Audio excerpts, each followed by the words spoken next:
A patient with years of chronic pain swallows a small white pill. Within the hour, the pain genuinely eases. There is nothing inside that pill but sugar, and yet, on a brain scan, you can watch the relief arrive. This is not the patient being polite or imagining things. Their brain floods with its own natural painkillers, the same molecules a real opioid would deliver. The healing is chemical. It's just coming from the inside. Stranger still. Change nothing about the pill except the show around it, and the effect changes. A fake injection beats a fake pill. 2 fake pills beat 1. An expensive fake beats a cheap one. Same nothing inside, different amount of healing. So the placebo effect is not the absence of medicine. It is your body's own pharmacy. And it's unlocked not by any chemical, but by expectation, ritual, and meaning. And here is what should keep you up at night. Over the last few decades, this inner pharmacy has been getting stronger, strong enough to make real, working drugs fail their own trials. And no one is entirely sure why. Chapter 1. Your body's own pharmacy. The modern story begins in a field hospital in the Second World War. An anesthetist named Henry Beecher was treating wounded soldiers when the morphine ran out. Out of options, a nurse injected a wounded man with plain salt water and told him it was a powerful painkiller. To Beecher's astonishment, the soldier calmed, his pain eased, and they were able to operate. Beecher came home haunted by what he had seen. He gathered study after study and, in 1955, published a paper with a title that sounds like a contradiction: The Powerful Placebo. Across the studies he collected, roughly a third of patients got real relief from nothing but a placebo, for pain, for coughs, for anxiety. A third, from sugar. For years, skeptics waved it away. Maybe the patients were just being agreeable. Maybe they'd have recovered anyway, and the pill got the credit. Reasonable doubts, until the brain scanners arrived and settled the argument. Give a person a placebo painkiller and watch their brain in a scanner. It releases a surge of endorphins, the body's homemade opioids, in the very same regions a morphine dose would light up. Then came the experiment that ended the debate. Give the placebo, let it work. Then secretly add naloxone, a drug that blocks opioid receptors. The placebo's pain relief collapses on the spot. Think about what that proves.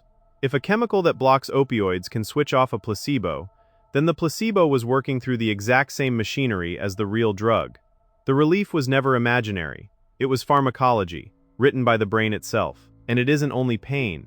In Parkinson's disease, patients given a placebo they believe is their medicine release a real flood of dopamine in the brain, the exact chemical their illness is starved of. For a little while, their tremors actually settle. The expectation of the drug produced the chemistry of the drug. Believe hard enough, in the right context, and the body fills the prescription on its own. The body can even be trained into it, like a reflex. Pair a real immune-suppressing drug with a strange-tasting drink, over and over, so the body learns to expect one with the other. Then give just the drink. No drug at all. The immune system dials itself down anyway, on cue. It's Pavlov's dogs, but for pharmacology, the body learns to medicate itself on a signal, so the placebo response is real, physical, and partly learned. The question stopped being whether it exists, and became how far it reaches, and what, exactly, controls its strength. Chapter 2. The Theater of Healing. Here is the rule that makes the placebo effect feel less like medicine and more like stagecraft. It has a dose response, but the dose isn't chemical, it's theatrical. The more elaborate the ritual, the stronger the healing. A sugar pill beats no treatment. A sham injection beats a sugar pill. The bigger and more dramatic the procedure, the larger the effect, for the exact same active ingredient, which is to say, nothing. Even the color does work. Red and orange placebos tend to act as better stimulants. Blue and green ones make better sedatives. The pill's appearance writes part of the prescription. With one delicious exception. In one study, blue sleeping pill placebos kept Italian men awake instead of drowsy. The likely reason? Blue is the color of their national football team. For them, blue meant alert, not calm, meaning beat color. Price does work too. In one experiment, a painkiller described as costing $2.50 a pill relieved far more pain than an identical pill described as a bargain at 10 cents. The dearer fake simply worked better. Branding works. A pill in familiar, trusted packaging outperforms the very same chemical in a plain generic box. And 4 sugar pills a day tend to beat 2. The brain is reading every cue and dosing itself accordingly. But the most powerful ingredient isn't on the pill at all. It's the person handing it over. A warm, confident doctor who takes time produces better outcomes than a rushed, doubtful one prescribing the exact same thing. The clinical encounter is itself a treatment. Attention, ritual, a confident diagnosis, the white coat, the careful examination. These are active ingredients no label ever lists, and they measurably change how patients heal. Which brings us to the most unsettling placebo of all. If the ritual is the medicine, then the grandest ritual in all of healthcare should be the strongest placebo we have. And it is. It involves a scalpel. In the 1950s, a popular operation for chest pain tied off an artery in the chest, and patients reported dramatic relief. Then a few doctors did something radical. They tested it honestly. Half the patients got the real operation. The other half were given only a skin incision and then stitched back up. The artery never touched. Both groups improved. Equally. The cut alone had done the healing. It has happened again and again since. Sham knee operations, fake spinal injections, repeatedly matching the real procedure. The scalpel, it turns out, may be the most powerful placebo medicine has ever wielded. Chapter 3. The effect that won't sit still. Now the part that quietly breaks modern medicine. To prove a new drug works, you must show it beats a placebo. For decades, that bar sat at a stable, beatable height. Then, sometime in the 1990s, it started to rise. Comb through American trials for painkillers from the 1990s to today, and a trend jumps off the page. The drug's own effect barely moved, but the placebo response climbed, steadily, year after year. The gap a new drug must clear, its effect minus the placebos, kept shrinking. Not because the medicines were getting weaker, but because the placebos were getting stronger underneath them. The consequence is stark. Drugs that would have comfortably passed their trials in the 1990s would fail the very same trial today.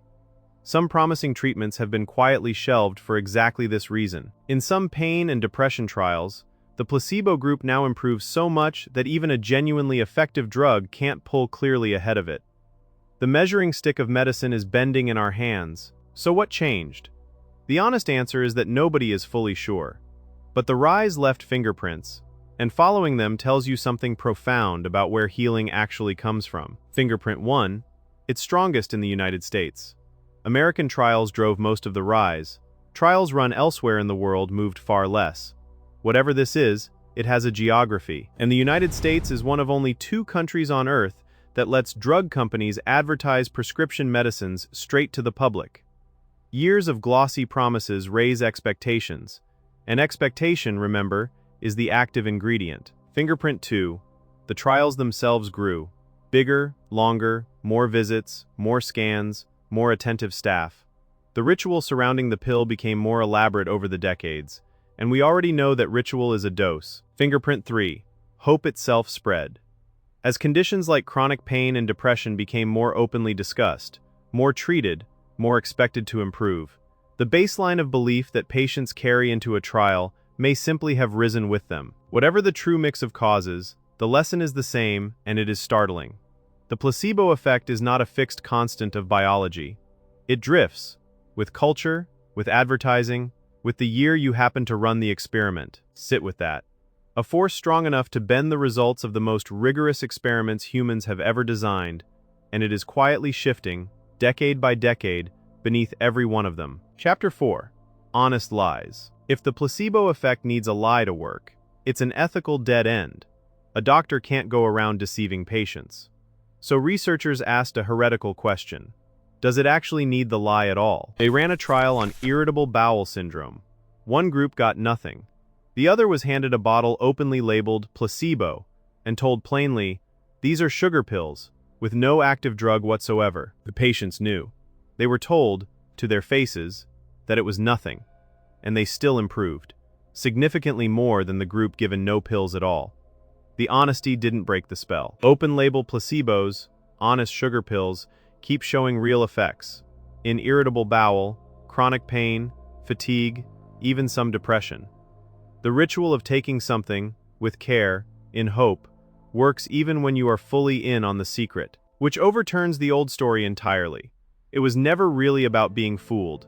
It's about the act of doing something, inside a context of care, while expecting to get better. Meaning, it seems, is medicine. But the same machinery has a dark twin. Expect harm, and you can suffer real harm. It's called the nocebo effect, and it is every bit as physical as its hopeful sibling. Warn patients about a side effect, and more of them get it, including people in the placebo group, who are taking nothing at all. The expectation of harm reliably manufactures the symptom out of thin air. In its extreme, belief alone may even kill.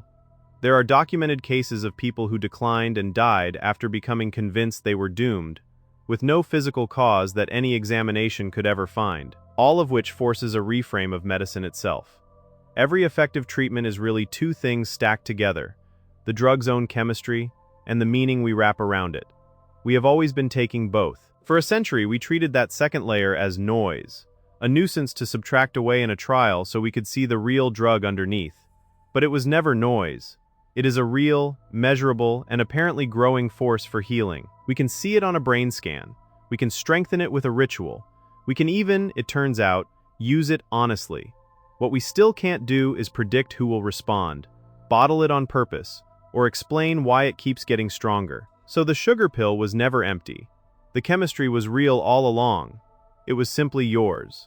The pill only ever gave your brain permission to open a pharmacy it already owned. The cheapest, oldest, and in some ways most powerful medicine we have is the one we understand the least. We can measure it bending the results of our finest experiments, and for reasons we cannot yet name, it is still, quietly, getting stronger. If a pill made of nothing can rewrite your biology through pure expectation, then the line between belief and medicine is far thinner than anyone is comfortable admitting. The channel is full of more truths this strange. Come find